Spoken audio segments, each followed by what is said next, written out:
Welcome to the Emerging Minds Families Podcast. Hi, I'm Nadia Rossi. In today's podcast, we are talking about new parents and the natural instinct to compare yourselves to those around you. It's human nature to measure ourselves against others, and with social media at our fingertips 24/7, it has become even easier to tap into what other people are doing in their lives. When children come along, we are forever curious about how other children are developing, growing and maturing, as well as how other parents are managing with the daily grind.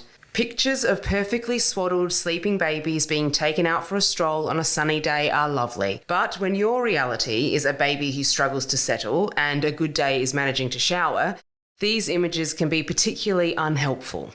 Today we are talking with Vicki Mansfield. Vicki is a mother and mental health accredited social worker. She has spent most of her career supporting new parents in the transition into parenthood, working in maternity wards, midwife clinics and with parenting groups. Welcome, Vicki. Thank you for spending time with us today. Hi, Nadia. Vicki, it's human nature to compare ourselves to others, but when we are a new parent, are we more inclined to fall into this behaviour? It's human nature. We're social animals, so we're primed to kind of connect. And so we look to others for reassurance, for guidance, support and validation. And when we become parents, those early years are a huge change. So there's so much that happens and changes for us individually as parents, but also children are changing so much in those early days that even when we think we might have it down pat, another development changes. And so we're always maybe sort of trying to play catch up in that time. We're just starting to get to think about our parenting identity. And so it's quite natural that we will be looking outwardly often or to connect with people for validation. And so with that also comes, oh, am I doing it right? And there's a lot of pressure on us. There's a lot of pressure on parents. We're wanting to do the best for our kids. And so, I think we're looking for reassurance, which can dip into comparison. And when we compare ourselves to others, what are the dangers? I often talk with parents about two things, the shoulds and comparisonitis. So what I call comparisonitis, because it comes up often in my conversations with new parents, because there is that state of change and transition and adjustment. And so there can be this pressure that might be being felt by, I should be doing this, I should be doing that. So I think the comparisonitis is when it gets quite big and intense and it's quite outward focused. So it's this balance, I think, of finding connection and reassurance, but keeping an eye out for when we might be getting caught in or comparisonitis or the shoulds are getting bossy and really starting to impact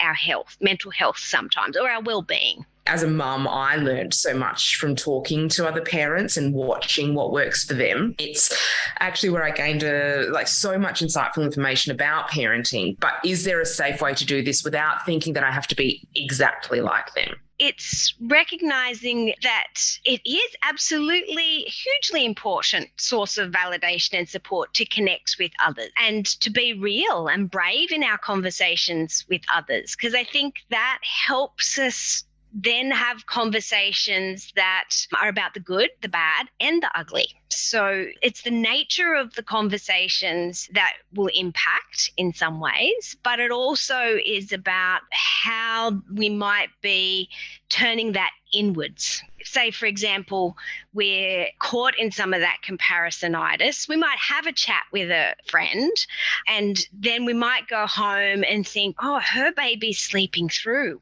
Why isn't my baby sleeping through? What am I doing wrong? Is there something wrong with my baby? Is it? So you start doing this sort of questioning and it goes backwards and forwards. It becomes this real back and forth kind of worry, really. And so that's when I think the comparisonitis can start to overwhelm if we notice that it's getting louder. And you can start to get that self-talk and you can be starting to have that worry sort of become more evident. And again, it's because we're really wanting to do a good job and we're really caring and committed to our kids, or we're uncertain and think it's a new job and we may not have had many experiences with infants and we may not even have a great map to draw on. But like many mums, I am on social media, and reflecting now, I can see that my social media use rose when I became a parent, whether I was, scrolling while I was feeding baby or when baby was finally asleep and I had time to myself. I did also use that as a resource to get parenting tips. So, there are positives and,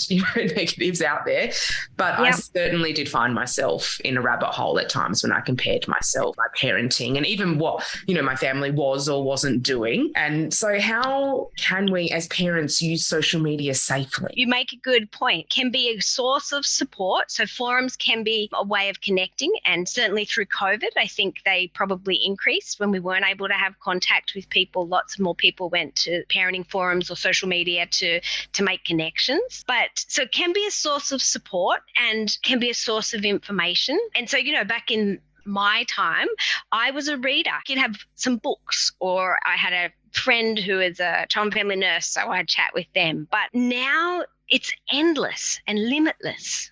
And so that's where the rabbit hole comes, is that you could get lost down the search, and it's competing ideas. There's no straight, clear-cut answers. The rabbit hole can jump up on you quickly. I can think of a mum that I spoke with who had experienced a miscarriage and was having another bub. And so she came and she was really feeling quite anxious and worried about this pregnancy, understandably, but it was really getting in the road of her well-being. She was using Dr. Google, I call it. We talked about over time, what was the need that was there? What was it that was underneath the search? And that can apply to, why we're scrolling. But for this mum, she was looking for reassurance. She was looking for some certainty. She was concerned that miscarriage can leave us with that sense of feeling quite helpless. And so she was looking for information to try to reassure her journey. But we also had to chat about, was it being helpful? So that's, I think, one of the things when we're in the rabbit hole of going, is this working for me? Checking in with what is it that we might be looking for there.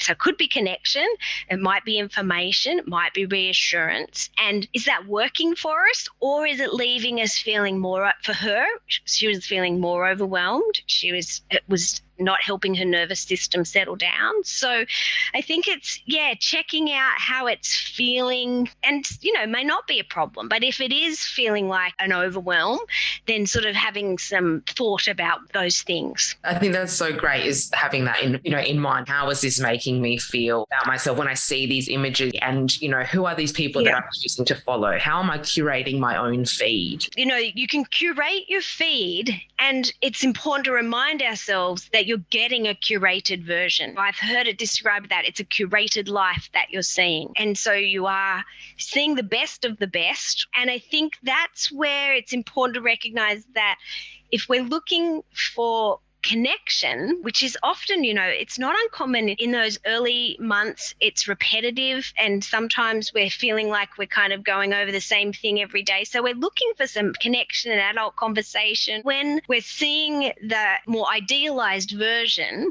of things, it can be easy for our thoughts to go into a negative spiral, because, we all have our own self-talk and negative bias anyways. We have to, I think, keep an eye on whether it's serving us. And I think in terms of that pressures that we might feel, it's just recognizing that it's one factor that can intensify some of the pressures or thoughts that we might have, or the judgments we might make about ourselves, because it is our own self-judgment that is either causing us to be anxious, or, that we can get caught in the spiral. Do you think with comparing yourself to others comes a level of guilt about what you should or shouldn't be doing as a parent? Yeah, I think the shoulds are huge. Nearly every person I ever talk with, at some stage we end up talking about shoulds, because, they're expectations, assumptions, and judgments that are kind of invisible, that we will have floating around us that we don't necessarily kind of recognize are there. And often how it becomes evident is I can hear people say, I should do this or I should do that.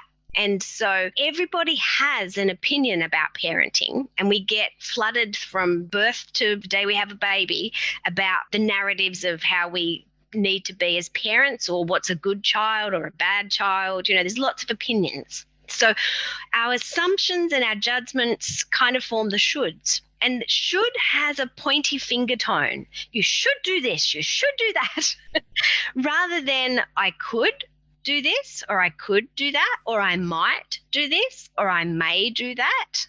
So there's a difference in that tone. And so when we hear shoulds, or when we're talking and I hear the should, I often say to people, we talk about, that they might be assumptions or judgment. And I wonder where they come from. And I wonder, is that someone's voice? Or is that kind of our bossy aunt who's telling us a should? Or is that how we've been parented and that's what we've internalized? And so we're judging ourselves and maybe that doesn't sit right with us or is different to how we want to be. And often people will go away at the end of a session, they come back the next week and they say to me, oh my God, I never realized how many shoulds I have. And so it's not that we want to beat ourselves up about having shoulds. It's just, again, that we want to think and have some space to go, is that something that is working for me, or do I just need to loosen the tone for it in terms of I could, I may, I might. Guilt, I think, becomes associated with those shoulds because if we're not meeting up to the should, like I should have my child in bed and asleep by 6 o'clock. That's what should happen. If we're not meeting up to that should, we might feel guilty that we're not meeting our child's needs. So it kind of becomes this backwards and forwards of either worry or guilt, or then if we get guilty, we might then get really low on ourselves. So the shoulds are tricky about how they can get quite bossy and how they can be there without us noticing. I think that's great advice, reframing shoulds to could or may. It kind of alleviates pressure almost immediately and alleviates that guilt. And that you have a choice again. So having a choice to go, okay, this is how it was done when I was a kid. This is what my family does. And family can have strong opinions about how you should do it, how you should do things. And so that can be a sense of tension and noticing if those shoulds are feeling a pressure and if they're getting too bossy and if they're causing us to be frustrated, annoyed, angry with ourselves or with others, then we can stand back from them, take some of the power away. It's hard not to see someone who we think may be a perfect parent and think, I'm not good enough, or I want to be like them. What do we do when our self-talk gets like that? My first point on that is let's debunk the myth that there is such a thing as a perfect parent, or that perfect parenting is what we're striving for. Perfect parent is a myth. It's like a unicorn. It doesn't exist. But the only problem is that unicorns are cute and magical. But striving for perfection or perfect parenting, it's a continuous challenge and struggle that many, many, many, many of us feel. I know when I had little kids, I thought, I can do it all. I can do this all. I can work, I can be independent, I can juggle home and all of those things. So the perfection, I think it can be a strong myth that is very prevalent, but it sets us parents and kids up, that striving for perfection, because life's messy, kids are messy, feelings are messy, relationships are messy. So even when it's going smooth, it's messy. The thinking and striving for perfection, it means we try to control things and we get caught in trying to control things and make it all good or right or perfect. That places huge pressures upon us quickly. And the research tells us that kids actually don't need perfect parents. They need good enough parents. And that human nature means that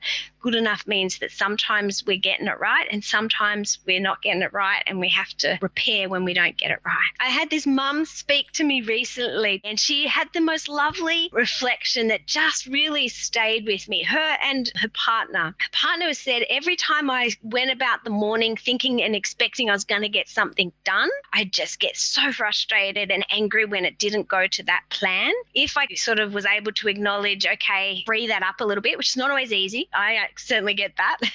It went smoother. And for this mum, she said to me, I don't want my daughter to feel like she's another chore. And so it can impact on how we feel about parenting or experience, because we can feel like it's another chore to be done. I know. I've clocked myself rushing my children, when you're rushing them through something and they're trying to just be a kid. Absolutely. Getting out the door to get somewhere is always where it would come undone. It was always the socks that brought us undone. Vicki, how can we remind ourselves we are good enough? It's a really important thing that we probably actually need to be intentional about, really.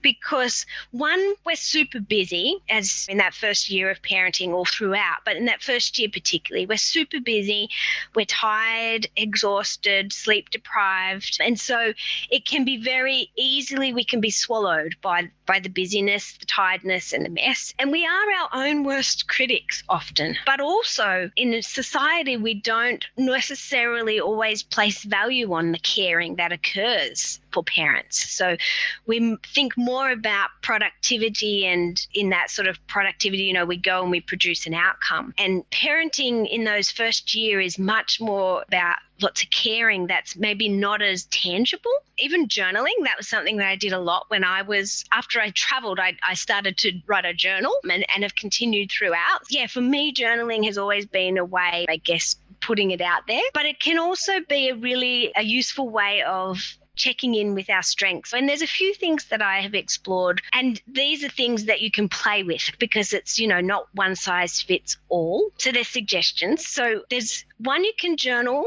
or another way of doing it quite visually is you have a jar and you put notes in the jar each day. So you put a little slip in, and so then you can actually revisit it at the end of the week. And so some of the things that you can put into that jar is, my intention today is, so you're sort of setting yourself a small thing that you want to do that day. So it might be, my intention today is just to be kind to myself, or my intention today is to take a pause, or my intention today is to get the washing up done. At the end of the day, you can check in with that sort of the intention, but you can also do it in terms of thinking about what you're grateful for, because that taps into maybe some of the strengths, but also the things that are important to our heart, our values. And so you could journal that, you could put that into the jar, or you can do it as a text. You can set up kind of an intentional thing to do it with your partner, or with like a friend.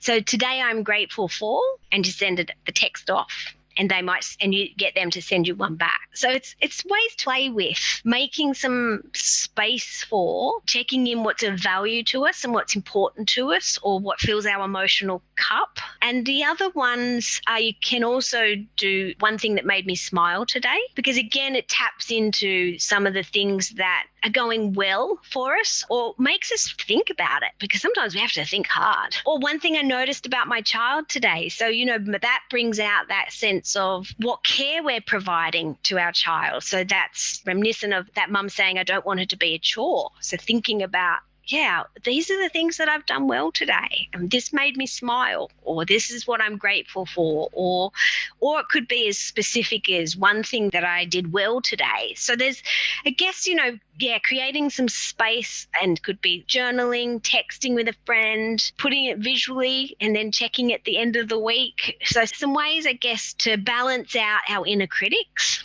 I think that's great advice, Vicki. It's giving you that time to reflect and to try and find those strengths as a parent and as a person in yourself. Yes, that's right. And our strengths and what's important in our heart. I find this one really quite nurturing, is that at the end of the day or during the day, put your hand on your heart.